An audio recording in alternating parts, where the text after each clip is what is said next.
ചൂടിൽ നിന്നും ഒരു മാസത്തെ ലീവിന് നാട്ടിലെത്തുമ്പോൾ പ്രകാശിന്റെ മനസ്സിൽ കുളിർമയായിരുന്നു. വിമാനത്താവളത്തിന് പുറത്ത് കാത്തു നിൽക്കുന്ന ഭാര്യ അഞ്ജലിയുടെ മുഖത്തെ സന്തോഷവും അച്ഛനെ കെട്ടിപ്പിടിച്ച് രണ്ട് കൊച്ചു പെൺമക്കളുടെ കൺകളിലെ തിളക്കവും അവന് താൻ ജീവിക്കുന്നത് ഇവർക്ക് വേണ്ടിയാണെന്ന ബോധ്യം ഉണ്ടായിരുന്നു. വർഷങ്ങളായുള്ള പ്രവാസ ജീവിതം കൊണ്ട് പ്രകാശൻ നാട്ടിൽ നല്ലൊരു വീട് വെച്ചു. സാമ്പത്തികമായി നല്ല നിലയിലായി. അഞ്ജലി കുട്ടികളെയും വീടിനെയും വളരെ സ്നേഹത്തോടെ നോക്കിപ്പോന്നു. എല്ലാവരുടെയും കണ്ണിൽ അവർ നല്ല മാതൃകാ ദമ്പതികളായിരുന്നു. എന്നാൽ ഒരു ദിവസം അപ്രതീക്ഷിതമായി വന്ന ഒരു വാട്സപ്പ് സന്ദേശം പ്രകാശിന്റെ ശാന്തമായ ജീവിതത്തെ മാറ്റിമറിച്ചു. സ്കൂൾ കാലഘട്ടത്തിൽ അവൻ ജീവനതുല്യം സ്നേഹിച്ച, എന്നാൽ പിന്നീട് വീട്ടുകാരുടെ എതിർപ്പ് കൊണ്ട് പിരിയേണ്ടി വന്ന രാധികയുടെ സന്ദേശമായിരുന്നു അത്. അവളും വിവാഹിതയായി മറ്റൊരു നാട്ടിലാണ് താമസം. പ്രകാശ, സുഖമാണോ? നീ നാട്ടിലുണ്ടെന്നറിഞ്ഞു.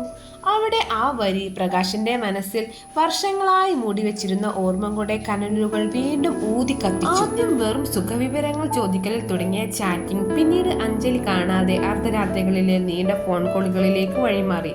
തനിക്ക് 2 കുട്ടികളുണ്ടെന്നോ തന്നെ വിശ്വസിച്ച് ജീവിക്കുന്ന ഒരു ഭാര്യയുണ്ടെന്നോ പ്രകാശൻ പലപ്പോഴായി മറന്നുപോയി.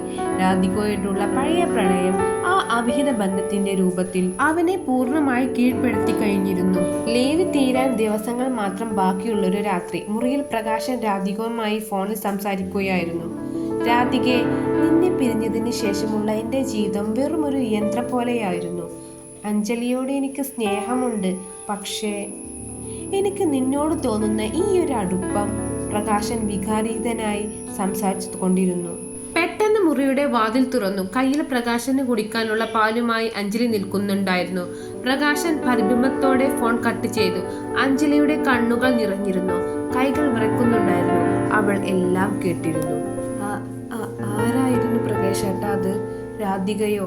അഞ്ജലിയുടെ ശബ്ദം ഇടറി. പ്രകാശൻ കള്ളൻ പറയാൻ ശ്രമിച്ചു. അത് പഴയൊരു കൂട്ടുകാരിയാണ് അഞ്ജലി.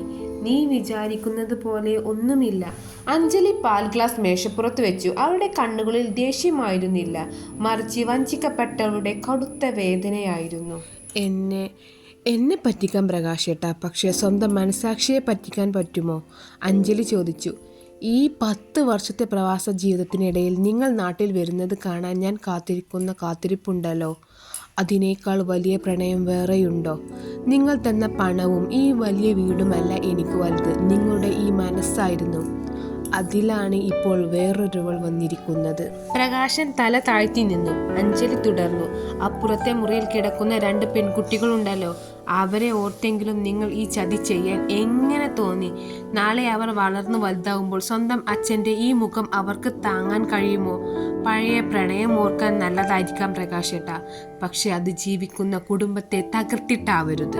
അഞ്ജലി കരഞ്ഞുകൊണ്ട് മുറിയിൽ നിന്ന് ഇറങ്ങിപ്പോയി. അന്ന് രാത്രി പ്രകാശന് ഉറങ്ങാൻ കഴിഞ്ഞില്ല. അവളുടെ വാക്കുകൾ ഓരോന്നും മൂർച്ചയുള്ള ആയുധങ്ങൾ പോലെ അവൻ്റെ നെഞ്ചിൽ തറച്ചു.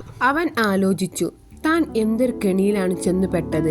രാധികക്ക് അവളുടെ ജീവിതമുണ്ട്, തനിക്ക് തൻ്റെയും. ഒരു നിമിഷത്തെ മോഹത്തിന് വേണ്ടി താൻ തകർക്കാൻ ശ്രമിച്ചത് തന്നെ വിശ്വസിച്ച് ജീവിക്കുന്ന 3 പാവങ്ങളുടെ ജീവിതമാണ്. അടുത്ത ദിവസം രാവിലെ പ്രകാശൻ രാധികയുടെ നമ്പർ ഫോണിൽ നിന്നും പൂർണ്ണമായി ബ്ലോക്ക് ചെയ്തു. എന്നിട്ട് ഉമ്മറത്ത് കുട്ടികൾക്ക് ചോറ് വാരി കൊടുക്കുന്ന അഞ്ജലിയുടെ അരികിലേക്ക് ചെന്നു. അവൻ അവളുടെ മുന്നിൽ കൈകൂപ്പി നിന്നു. എനിക്ക് തെറ്റുപറ്റി അഞ്ജലി. പ്രവാസത്തിൻ്റെ ഒറ്റപ്പെടലിൽ എപ്പോഴോ എൻ്റെ മനസ്സ് വഴി തെറ്റിപ്പോയി. നീ പറഞ്ഞതാണ് ശരി.